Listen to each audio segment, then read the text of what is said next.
আসসালামু আলাইকুম, সবাই কেমন আছেন? আপনাদের সাথে আছি আমি মা মেয়ে ঘরোয়া ব্লগ।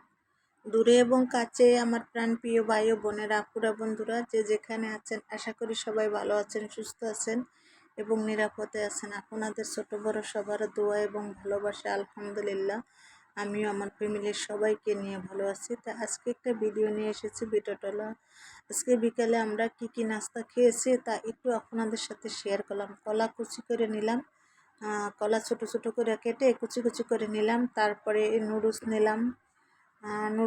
আসলে কলা দিয়ে কি হবে সেটা একটু পরেই দেখতে পারবেন। আর এই তো বেগুন কেটে নিলাম, আর বেগুনের জন্য একটা ব্যাটার তৈরি করে নিলাম। তারপরে পেঁয়াজের জন্য কিছু পেঁয়াজের ঢাল আমি ভিজিয়ে নিলাম। আর আমি তো শিলপাটায় বেটে নিই না ডাল, সেটা আমি ব্লেন্ডার করে নিচ্ছি। একটু ভিজিয়ে রাখতে হয়। তারপরে এই তো দেখেন একটা কড়াইতে কিছু চিংড়ি মাছ, বড় চিংড়ি তো তাই আমি কুচি করে একটু ভেজে নিলাম। আর বড় চিংড়ি কুচি কুচি করে কেটে একটু ভেজে নিলে ভালো হয়। তারপরে কি করলাম, আমি লুডুস রান্নার জন্য কিছু পেঁয়াজ কুচি আর টমেটো, কাঁচামরিচ দিয়ে দিলাম। অনতপর নেড়ে চেড়ে তারপরে দেখা গেছে যে একটু ভেজে নিলাম। আর এভাবে করে লুডুস রান্না করলে অনেক মজা লাগে। আমি কিন্তু লুডুস খাই না, তারপরে এরকম একটু সবজি সবজি বলতে যেমন সবজির সিজনে সব কিছু সবজি দিয়ে রান্না একটু মজা হয়, খেতে ভালো লাগে। আর এখন আমি টমেটো আর মটরশুঁটি দিয়ে আমি আজকে লুডুসটা রান্না করে নিলাম। আর এই তো আমি ডিমটা একটু গলায় নিলাম, পেঁয়াজ রসুনের বক্সের ভিতরে, বাটিতে আর নিলাম না। কয়টা আদোয়া করব বলতে ধুতে তো কষ্ট হয়, সেটা সেটা তো যারা রান্না করে থাকেন তারা তো বোঝেনি। যত অল্প কিছু যেমন আদোয়া করা যায় ততই সবচেয়ে ভালো হয়। এই তো আমি ডিমগুলো এখন দিয়ে দিলাম। অনন্তপর নেড়ে চেড়ে ডিমগুলো এইভাবে দিলে কি হয় জানেন, ডিমগুলো দেখতে অনেক সুন্দর লাগে। আর এই তো চিংড়ি মাছ কুচিটা দিয়ে দিলাম। তারপরে দিয়ে দিলাম আমি লুডুসগুলা। এই তো লুডুস দিয়ে একটু পানি দিয়ে দিলাম, যে অনন্তপর একটু নেড়ে চেড়ে পানি দিয়ে দিলাম। তারপরে দিয়ে দিলাম এই মটরশুঁটিটা, কিন্তু ভেজে নিলে সবচেয়ে ভালো হতো, মনে ছিল না, তার জন্য পরে আবার কি করলাম যে আমি নুডলসের ভিতরে মটরশুঁটিটা দিয়ে দিলাম। যে ভাবলাম, আর আমার কাছে লুডুস কিন্তু একটু লসা রাখে না, সেই লুডুসগুলো খেতে ভীষণ ভালো লাগে। আর এই তো পেঁয়াজও ভেজে নিলাম, আর পেঁয়াজও অফ ক্যামেরায় চুলাতে দিলাম, আর পরে একটু দেখাইলাম। আর এখন বেগুনি দিয়ে দিলাম। আর বেগুনিগুলো আমার হাতে ভাজলে ভীষণ ভালো লাগে বলতে, বাজারের কেনার থেকে ভাজাগুলা বাসায় ভাজি ওটা এত মজা লাগে আর অনেক মচমচা হয়, সেই জন্য খেতে ভীষণ ভালো লাগে। আর আমার কাছে বেগুনি ভাজা মানে কোনো সময় এত পছন্দ করতাম না, এই বছর না অনেকটা বেশি পছন্দ করি বেগুনি ভাজা। বেগুনি ভাজা এত খেতে ভালো লাগে কেন জানি না, বেগুনি আর হলো গিয়া পেঁয়াজ, এই দুটা জিনিস আমার কাছে ভীষণ ভালো লাগে। আর এই তো দেখেন বেগুনি ভেজে নিলাম। আর 2 প্লেটে বেগুনি কেন দেখছেন, ভাবি আসছিলো আমার বাসায়, তা ভাবি আবার বলল যে এই গরমে আমারে কিছু করতে দিব না। সে তার জন্য কি করলো, বেগুনি আর পেঁয়াজ নিয়ে আসলো।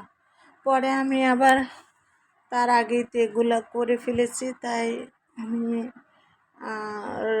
ভাবি এনেছে, কিন্তু আমি আর করি নাই, তার জন্য আমিও কিছু ভেজে নিচ্ছি। এই তো ভাবিটা প্লেটে আর আমারটা ট্রেটার ভিতরে। আর এই তো কলা কুচি করে নিলাম, দেখলেন তো কলা দিয়ে কি বানাইলাম। আমার কাছে দুধ দিয়ে সাবুদানা রান্না করে কলা দিয়ে ভীষণ ভালো লাগে, আমি পছন্দ করি, তাই আমি আবার এটা বানিয়ে নিচ্ছি সাবুদানা দিয়ে। ধরেন ফালুদার মতোই ধরেন, কিন্তু ফালুদায় আর একটু ফল ফ্রুট অনেক কিছু লাগে, তাই সেটা আর কিছু দিনই দেওয়া হয়েছিল শুধু কলা। আর এই তো নুডলস সবাই খেতে আসছে, আমরা সবাই খেতে বসে পড়লাম, এক এক করে আমরা সবাই খেতে বসে পড়লাম।